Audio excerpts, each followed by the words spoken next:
Salam Indonesia, salam Nusantara dari Sabang sampai Merauke, dari Miangas sampai Pulau Rote. Selamat malam, Tuhan Yesus memberkati. Mantap, 5 menit bersama dengan firman.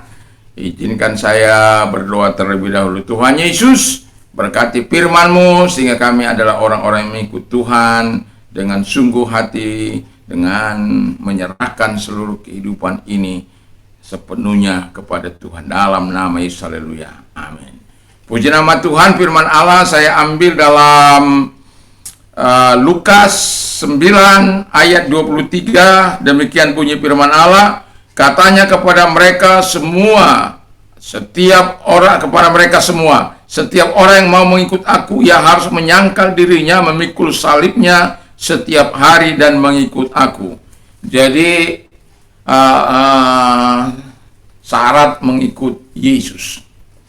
Jadi ada 3 di sini yang saya catat. Yang pertama dikatakan adalah menyangkal dirinya. Jadi kalau menyangkal dirinya, Petrus pernah menyangkal Yesus, berarti dia menganggap Yesus itu tidak ada, ya. Jadi menyangkal Yesus berarti ketika dia mengatakan aku tidak mengenal dia, itu berarti dia sedang melakukan aku tidak mengenal dia, ya. Jadi menganggap Yesus itu tidak ada bagi dia. Itu kalau dia menyangkal.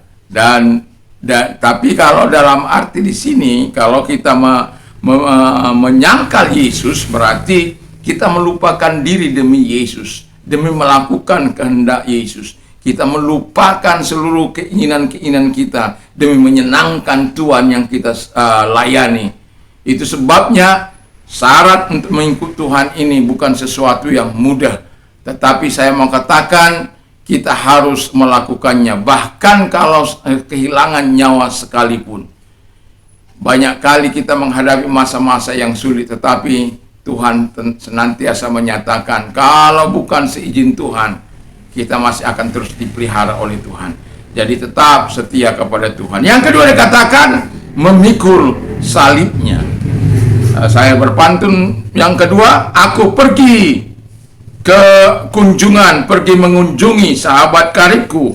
Sahabat karib, kalau mau mengikut Tuhan harus rela memikul salib. Jadi kita sebagai orang yang percaya, yang mengaku orang Kristen, jangan Kristen abal-abal. Ada Kristen, kemarin dulu saya mengatakan ada 2 jenis Kristen, Kristen daging dan Kristen yang dipimpin oleh Roh Kudus. Dan ketika kita memikul salib berarti kita sudah siap menolak seluruh keinginan hati kita dan tak melakukan apa yang dikehendaki oleh Tuhan. Memikul salib memang tidak enak. Tetapi mau saya katakan, disitulah seni kekristenan, menikmati segala kebaikan Tuhan ketika kita memikul salib itu. Menikmati dan merasakan mungkin yang pernah dirasakan oleh Tuhan, olokan, hinaan, cacian, dan kita memikul salib kita, atau penderitaan, atau fitnahan, atau apa saja yang dilakukan oleh orang-orang yang tidak menyukai kita sebagai orang percaya. Tapi saya mau katakan kepada kita, Alkitab sudah mengatakan kita harus memikul salib tiap-tiap hari.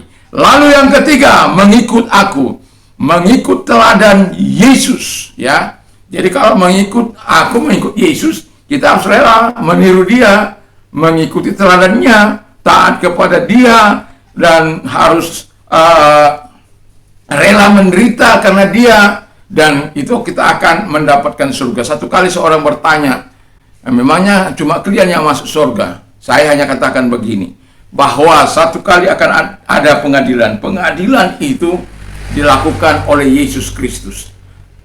Dan tidak ada satupun yang mampu mengadil. Lalu dia katakan, enggak adil dong Tuhan itu. Saya katakan bahwa dalam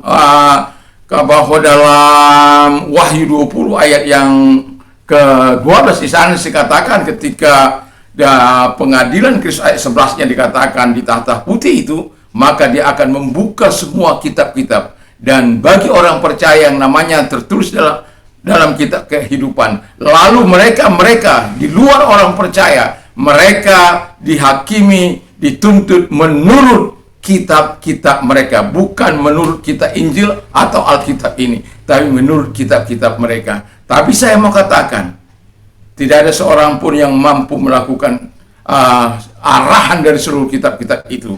Tapi bersama dengan Yesus, karena kita hidup dalam anugerah, kita mampu mengikuti segala apa yang diperintahkan oleh Tuhan, karena Tuhan menolong kita. Tuhan Yesus memberkati. Mari kita tunduk kepala dan berdoa. Kami tahu bukan hal yang mudah untuk mengikut Engkau, tetapi kami mau terus menyerahkan hidup ini dalam tangan Tuhan. Dalam nama Yesus kami bersyukur dan berdoa. Haleluya. Selamat malam, selamat beristirahat.